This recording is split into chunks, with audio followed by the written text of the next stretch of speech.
Hey, just a regular guy here. So I wanted to share kind of some thoughts on pistols with you. I keep getting asked a lot of different times about, hey, what's the best pistol? Or hey, I want to start concealed carry. What should I carry? And I kind of wanted to take a minute and kind of go through a bunch of different pistols, kind of show you my process and what I think is the best carry pistol. And I'll tell you what, it's going to be different for everybody. You are the best person to decide what pistol I should carry. And what I mean by that is every pistol fits everybody different. Everybody's hands are different, their grips are different, stuff like that. So we want to find a pistol that fits us, that we've got a good natural point of aim. What a natural point of aim is, if I acquire a grip very well, proper grip, thumbs forward, close my eyes, drive out, is my sight picture on? Are my sights lined up? That's your natural point of aim. And every pistol is going to be slightly different. A lot of it you can train yourself to hold it a certain way, but I like to start from the very scratch. What's the best natural point of aim? What pistol gets me that? So now we start to think about manufacturers. Gosh, should I go with this or this or this? Pistols and firearms are like anything else. Everything's out there, from everything under the sun, all different price points. And you want to be a little higher end, in my opinion. If I'm going to carry something that's going to protect myself or protect somebody I love, I want a good quality piece. Something that I can rely on, something that I can trust that's going to take care of me or my family, etc. So I start to think about those name brands. Sig Sauer, Glock, Heckler & Koch, Springfield Armory, Smith & Wesson, FN. There's so many different companies out there, and you want to look for that pistol that's at a good price point, that's affordable for you, but also not the cheapest thing out there. A good pistol is going to run maybe $600-700, all the way up to $1,200, maybe $1,500 for a good quality carry pistol. You want to be in that range, and that should get you a quality firearm. So my journey, everybody always talked about Glock. So I started with the Glocks. I love the Glock. I love its functionality. It very rarely do you have malfunctions. It really runs very well. It's been proven in all different areas. A lot of police departments carry it. It's just a good all-around pistol. But does it fit me? So I've got a couple issues with the Glock. One, I have great big fat hands, I guess, but I have this fold of skin that comes right around behind. And if I'm not careful, that slide will come back and it'll catch me and cut me. So if I spend a long day at the range and I start to get a little sloppy, I can start getting quite a bit of slide bite. The other issue that I have with Glock, if I get a really good grip, so I'm getting a perfect grip, filling the voids, thumbs forward, wrapped, I have to drive the pistol down to get on target. So if I close my eyes and I drive out, I have to push down. That might be just the shape of my hands, the ergonomics of the firearm, but I have to push down to get on target.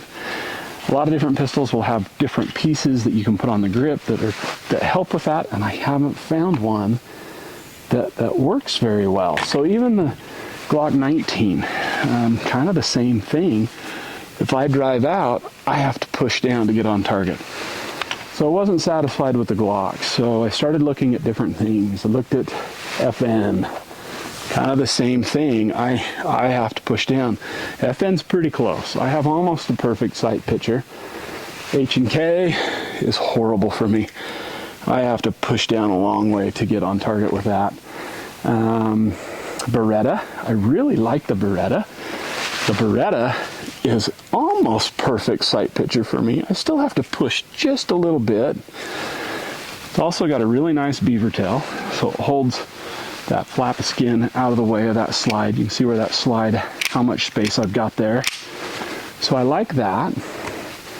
My absolute favorite has got to be Sig Sauer. So this is a 228.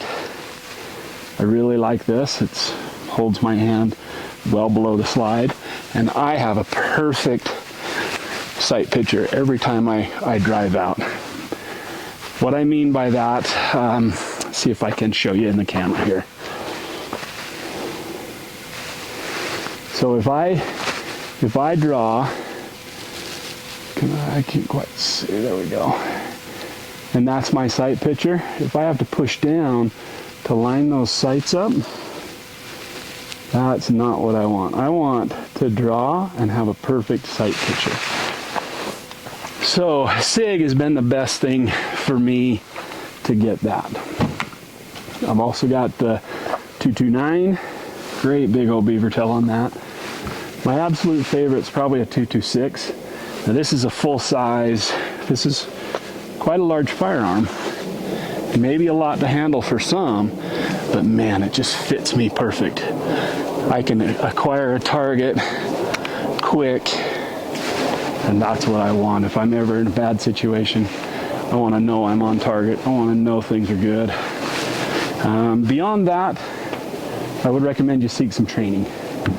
Seek some good quality instructors to teach you how to be safe, teach you the proper ways to draw your firearm, to shoot, to safely check everything. That's just good skills to have. If you want to think about holsters and different things, if something you'd like me to share, drop a comment. I could create a video and show you the different ways that I carry. There's all different options. There's inside the waistband, outside the waistband, all different things. And there again, depends on what you're carrying and how you intend to carry it. So that's something that you need to kind of play around with some different things. I do want to take a minute. I'm going to pause this and kind of reset. I want to talk to you about different cartridges, different bullets, because that's another hot topic, and everybody's got their own opinion about, oh, this one's better than this, or blah, blah, whatever. So I'm going to show you some different cartridges, show you what I discovered, and why I choose to do what I do. So let's pause this for a second. I'm going to set up some cartridges here. We'll kind of talk about different types of rounds. All right, so the last part of this I wanted to share with you. Let's talk about bullets for a second. There's all different bullets, and everybody's got a different school of thought as to what's the best, what you should carry, what's best for this or that, blah, blah, blah, whatever. What I've found, and this is my opinion, I'm sure everybody's going to have a different opinion. Let me show you a couple of different things. So this first one, this is a little 5.7. This next one is a 380 auto, a 9mm, 40 Smith & Wesson, 45 ACP, and just for reference, I threw this 44 mag up. I actually carry the 44 mag quite a bit for personal protection. Sounds kind of crazy, but it's when I hunt in Alaska. This is actually the pistol that I carry, and it's for bears. In case I need to put something down, I really like the 44 for that. I can shoot it accurately. I've only got 6 shots, but I feel pretty confident carrying that when I want a little bit more stopping power, big animal like that. But other than that, what's the best cartridge for personal protection? Now this is my opinion.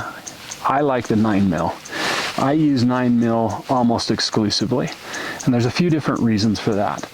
One of the biggest things with stopping a threat are wound channels, number of wound channels. I want as many wound channels as I can to put that threat, to stop that threat from hurting me, hurting my family, etc. So what cartridge can I send accurate rounds downrange that gives me a lot of capacity? And that's that 9mm.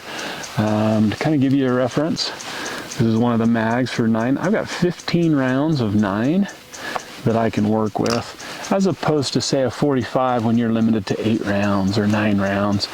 So I like that extra capacity. The other thing is, what am I most accurate with? For me, it's the 9. I'm very accurate and very confident with the 9. I like that one. A lot of people really like the 40 Smith & Wesson, and that's a great round. A little bit more energy, a little bit more power. Can you send rounds downrange accurately? Boy, more power to you. Shoot that. The 45 is just, it's obnoxious. It's hard to send rounds accurately, but hey, if you can, great, more power to you. That's a great round. For me, it's the 9. Anyway, those are my thoughts.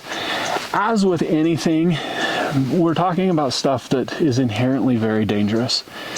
Know the safety rules, know the precautions, never put your finger on the trigger, never point your firearm at anything that you're not willing to destroy. There's a lot of responsibility that goes to that. Also, if I could for a second, let's talk about condition of the firearm. So condition 1, condition 2, condition 3. What that means is, how am I carrying it? Am I loaded? Am I unloaded? Do I have one in the chamber, etc.? So condition 3 would be a magazine out of the firearm with no bullet in it. That's condition 3. That's the safest way to carry a firearm. Condition 2 would be a loaded magazine inserted, but nothing in battery. That's condition 2. This is typically how I carry. A lot of people will carry condition 1, that's one in the chamber ready to go. And to me, that's just a little irresponsible. If you're in a really bad situation, you're in a bad area, whatever, I would carry that way, but typically I'm condition 2. And the reason why, I can go through my draw sequence and I can load it that fast. That way I just feel safer, condition 2. Never, ever, ever have firearms condition 1 that aren't being controlled by you. Worst, like in a holster at least, but never leave firearms around in condition 1. So to make safe, we're going to drop the mag. We're going to drop that bullet. Maybe. Oh, he's stuck. There he is. Now I'm condition 3. Condition 2, typically the way I carry. Condition 3, or condition 1, sorry. That's ready to go. So all I have to do is depress that trigger and she's going off. So anyway, I hope that's good. That's just my opinion, the way that I like to carry. I prefer to be a little more cautious. Again, it's that easy to chamber around if I need to. So anyway, that's just my thoughts on the way I carry. I hope you enjoyed this. I love sharing videos. I'm going to try to do more and more and more. Do me a favor, hit the like button. I've noticed that my reach, that my videos get more of a reach out there when people are liking the video. And then also, if you like what I'm doing, subscribe. I try to put videos out every now and again. It's been a while since I've done it. Oh my goodness. That was a tree that just fell over in the forest. That was pretty wild. So there was a burn up here about 3 years ago. One of my favorite little spots, and I just thought this would be a nice quiet place to come film, and a tree just fell down and you got to hear it. I'm going to pan the camera up where that tree was. It was right up there on the hillside. It was one of those big dead trees. Anyway, how about that? That was pretty wild. Pretty rare that you have one come down. Anyway, back to the subscribe and likes. If you wouldn't mind, I would sure appreciate the subscribe and the likes. I'll try to put quality stuff out there. As with always, safe shooting, enjoy the outdoors, and happy trails.